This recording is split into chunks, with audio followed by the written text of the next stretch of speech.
Fala galera, tudo bem? Aqui quem fala é o professor Macedo e hoje eu vou comentar com vocês um assunto interessante dentro da biologia chamado de alelos letais, ou simplesmente os alelos que matam, certo?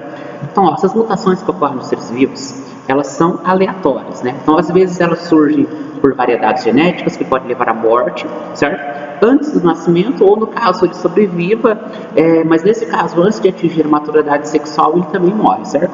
Então, esses genes, então, que conduzem à morte do portador são conhecidos, então, como alelos letais. Vamos dar um exemplo, então.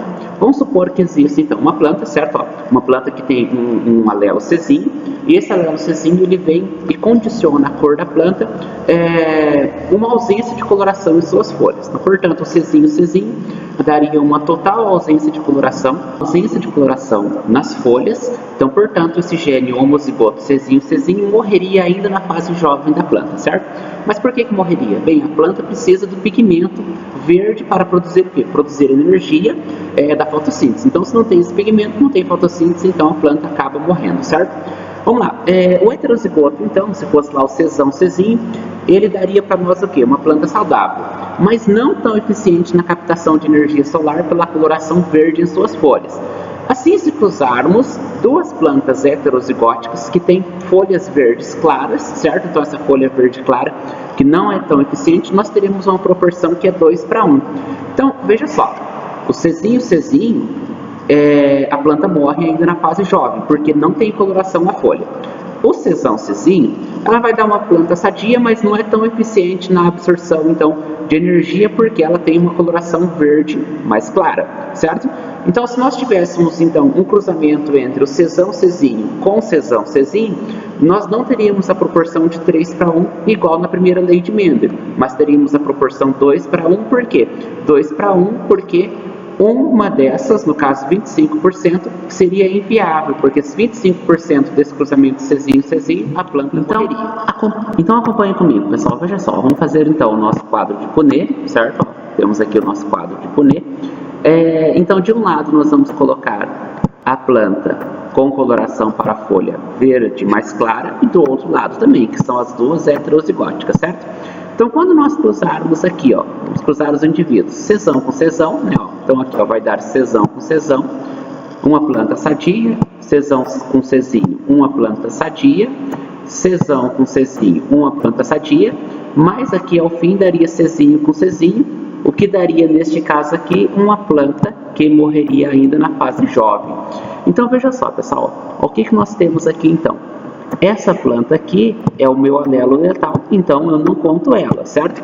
Agora eu tenho o que aqui ainda? Ó? Eu tenho aqui, ó, 2 Czinho, certo? Ó, 2 Czinho, e eu terei aqui ainda o Czão. Então veja só, o Czão, ela vai condicionar uma planta que tem aqui uma folha verde escura, certo? Uma planta bem eficiente. O Czinho, ele condiciona uma planta que vai apresentar uma coloração na folha verde clara, não tão eficiente, mas a planta sobrevive. Então, se nós observarmos aqui, nós não teremos aquela proporção que é de 3:1. Então, certo? Veja só, pessoal, esse caso aí, curioso de genes letais, ele foi descoberto em 1904, então faz bastante tempo mesmo, certo? Então, ele foi descoberto por um geneticista francês que estranhava sempre essa proporção de 3:1 não ser obedecida rigorosamente. Então, logo ele acabou concluindo então, de se tratar que um gene recessivo estava atuando então, de forma letal quando ele aparecia em dose dupla. No homem, alguns genes são letais também, né? Por exemplo, alguns genes vão provocar a morte do feto. Então, é o caso então do acondroplasia, certo? Então, trata-se de uma anomalia que é provocada por um gene dominante em dose dupla. E acarreta a morte do feto, mas em dose simples ocasiona um tipo de nanismo, entre outras alterações, certo? Há genes letais no homem, por exemplo, também que se manifestam depois do nascimento. Por exemplo, nós temos lá a fibrose cística e a distrofia muscular do Kenny, certo? Que é uma anomalia que vai acarretar lá a degeneração da fibra de mielina nos nervos, certo? E teremos algumas aí que vão aparecer de forma tardia, como a doença de Huntington, certo?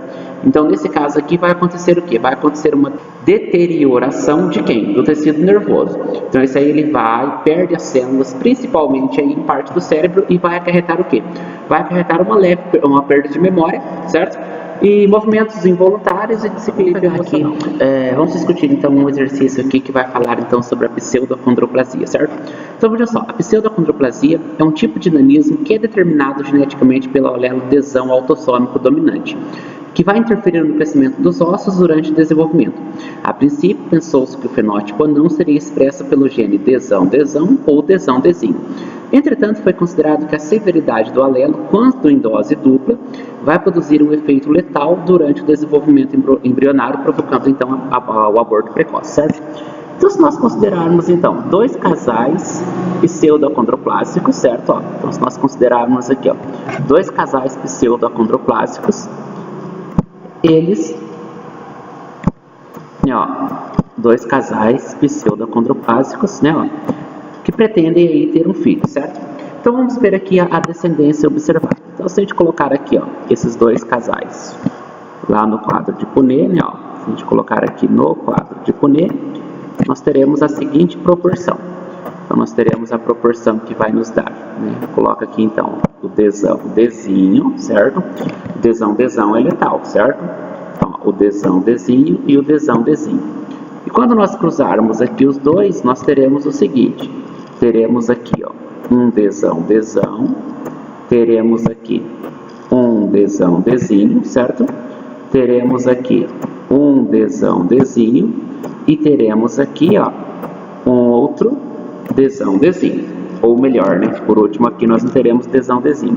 Nós teremos aqui, um desinho, certo? Então veja só, pessoal, o que nós temos aqui, Neste caso aqui, é interessante a gente observar o seguinte. Esse indivíduo aqui, ele morre lá na fase embrionária. Então, quem é possível nascer desse cruzamento entre esses dois indivíduos? É possível nascer qualquer um desses que eu estou circulando aqui para vocês.